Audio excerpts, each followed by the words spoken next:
Hey everybody, Dan here with Pain Free You.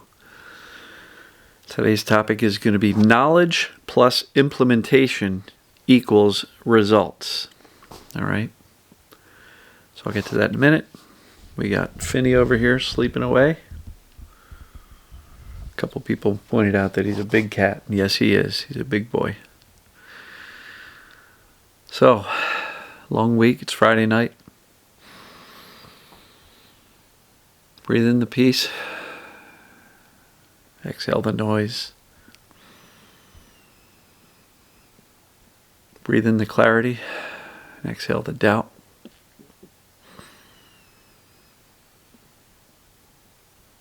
Breathe in the calm. And exhale the chaos. So, knowledge plus implementation equals results. So a lot of people, I hear a lot of people commenting, Dan, I've known about TMS for years. This stuff hasn't worked for me. Okay. Knowledge is not enough. You must implement. If knowledge were enough, everybody would have a book cure. Everybody. Everybody would watch, a few videos explaining what's going on, and boom, they'd be getting better. So knowledge is really just the first step of recovery, is to understand that this thing called mind-body pain or symptoms, TMS, perceived danger pain or symptoms, neuroplastic pain, psychophysiologic pain disorder, any number, any one of the half a dozen or more terms for pain created by the brain. We got to know what that is. And per the video today, you have to understand the organism. So you can really say, all right, well, this makes sense because this is how the human body, the brain, pain, nervous system, stress response, this is how it all works. And so once you understand that, then you can actually begin to take some action. If you don't understand it, it doesn't matter, what you do. You got to understand the basic foundation, and that's really important. So knowledge plus implementation. Implementation is key. If you don't do anything with the knowledge, you're not going to get anywhere. It's like somebody who went to business school. They know all the latest and greatest tactics. You could go to the best business school in the world, but if you never start a business, you're never going to own a business, right? So implementation matters. And so a lot of people will say, okay, Dan, I hear what you're talking about. You're telling me remain calm, calm reassurance, all that kind of stuff, and feel your emotions, relax your body, don't take your thoughts so seriously. But what do I actually do? Where's my checklist? A lot of people really want the daily checklist. What do I do? How often do I do it? For how long do I do it? And unfortunately, my approach isn't homework. If you'd like homework, follow some other TMS expert who's going to tell you to, do X for X number of minutes, Y for an hour. There's a lot of very structured programs out there, but in my belief, a structured checklist isn't going to do much other than say, I did my checklist. We're not about the tasks where I come from. I'm all about knowledge being used to dial down the fear and then shifting attention away from the symptoms, period. Because without fear or attention, you are not fueling the symptoms. So it's a little bit more involved than just like, okay, I understand TMS, I'm not afraid anymore. Yeah, right. It's challenging to dial down the fear. Cat hair. And it does take consistent repetition of these messages of safety. That's why I always say consistent messages of safety are really what we need to do. The brain believes what we think and say most often. If you've got safety messages compared to danger messages, the brain's going to be buying the danger messages. Implementation is where the rubber meets the road. Implementation of these safety messages, of these times when your thought goes, uh-oh, maybe I shouldn't do that, that's where you have the opportunity to calmly reassure yourself and say, no, but I know what's going on. I know the cause of the symptoms. It's all created by a scared, misinformed brain, so doing that thing is not really dangerous. Admittedly, you may not want to walk into a friend's house to hang out for a while and have a bunch of symptoms hit. I get it. That can suck. Lived that for a long time. But it's not harmful. It's not dangerous. You're not going to experience some symptoms while out and about, and all of a sudden your arm falls off or your torso falls off your legs. Nothing bad happens. It's massively uncomfortable, but nothing truly dangerous or harmful is going on. The pain is created by the brain to warn us against doing something dangerous. And so, a lot of people will ask me, oh, Dan, do I push through? If I'm doing a workout and I start to feel pain, do I just push through anyway, even though I'm hurting? My stock response to that is, it depends. How fearful are you in the moment? If the pain starts coming up and that sends you into a panic and, oh no, the last time this happened, I was, down for the count for a week. If you're terrified by the pain, sometimes stopping the workout is the best thing to dial down the fear and go, all right, brain, you win this time, but I'm really okay. Dial down the fear. I'm going to go relax, breathe, get my mindset right. And you may find that when you get your mindset right and you reassure yourself that, hey, nothing bad happened. I was just working out. It's not like I dropped the 150-pound bar on my back. Nothing bad happened.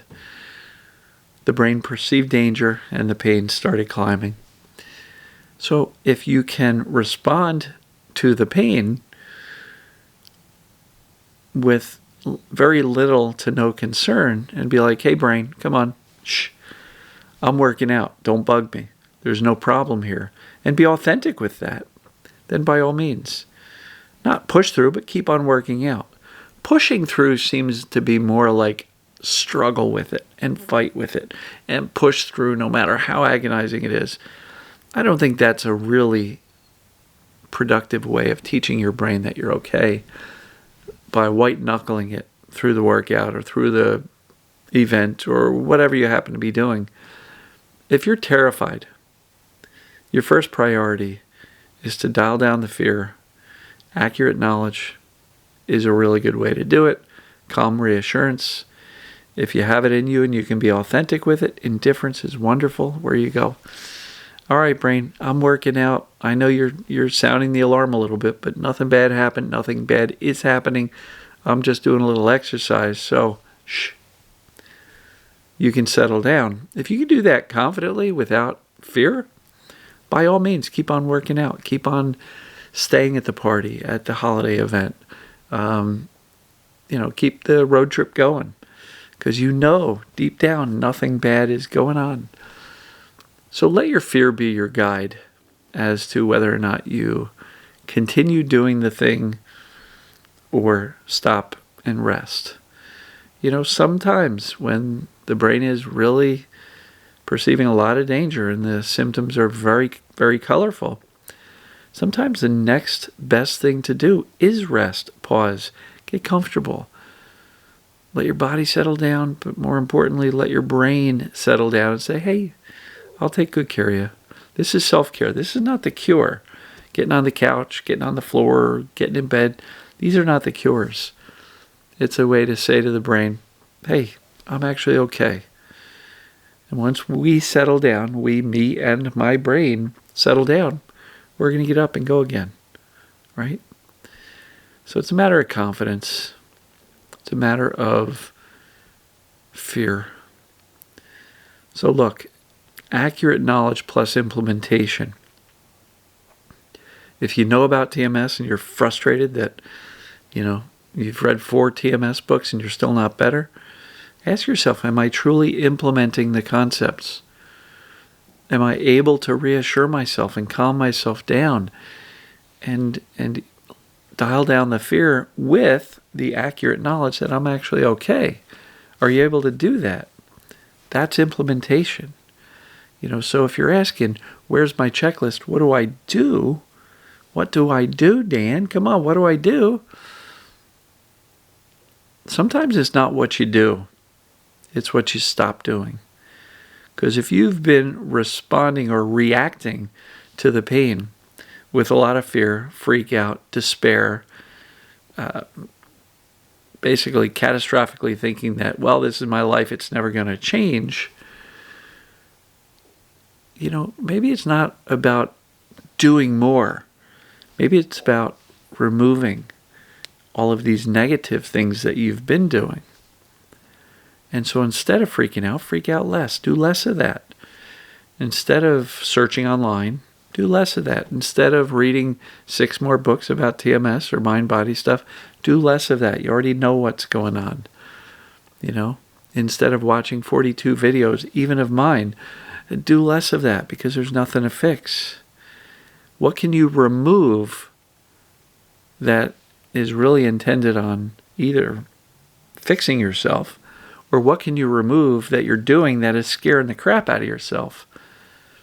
That may be more productive. Like, let's clear the table of all the things that you're doing that are not productive, that are scaring yourself. You're believing your negative thoughts.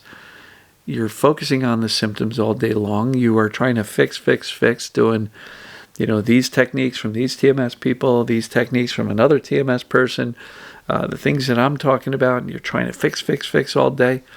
What can you remove from the process and boil it down to this?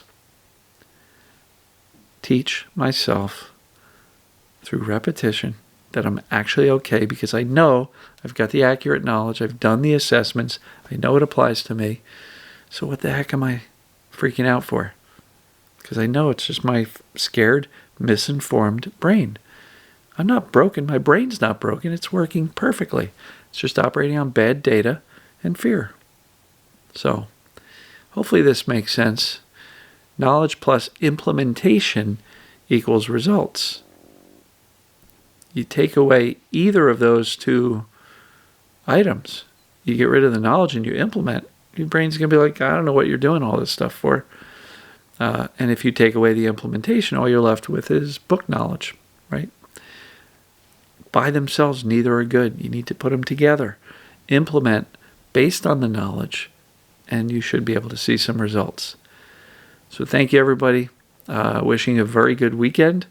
I will see you tomorrow anyway, but just wanted to say have a good weekend, and love you. We'll see you tomorrow. Take care.